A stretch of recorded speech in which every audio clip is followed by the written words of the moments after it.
আমি এমন একটা পর্যায়ে এসে দাঁড়িয়ে আছি যেখানে আমি কিছুই করতে পারতেছি না। না পারতেছি পরিবারের মানুষের স্বপ্ন পূরণ করতে, না পারতেছি নিজের স্বপ্নগুলো পূরণ করতে। আসলে একদম জীবনটা আমার থমকে গেছে। আমি কিছুই করতে পারতেছি না। কি হচ্ছে আমার জীবনের সাথে, কেন হচ্ছে, এই হিসাবগুলো আমি মিলাতে পারতেছি না। বিশ্বাস করেন ভাই, প্রচুর পরিমাণে ডিপ্রেশন কাজ করতেছে ভিতরে। আমি অনেক ডিপ্রেশনের মধ্যে আছি। আমার জীবনের সাথে কেন এগুলো হচ্ছে আমি নিজেও জানি না। তবে একটা জিনিস কি, কোনো কিছুর হিসাব আমি মিলাতে পারতেছি না। একটা সময় ডিপ্রেশন কি জিনিস জানতাম না, এখন জানতেছি। তবে একটা কথা মাথায় রাখবেন, ডিপ্রেশন বিভিন্ন ধরনের হয়।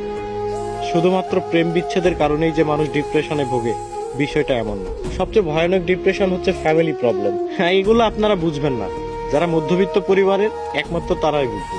ডিপ্রেশন অনেক কঠিন একটা জিনিস, এখান থেকে সহজে কেউ বের হতে পারে না, কেউ ডিপ্রেশন কাটিয়ে উঠতে পারে না। তবে আলহামদুলিল্লাহ, ধৈর্য ধরে আছি, ভালো কোনো একদিন আসবে।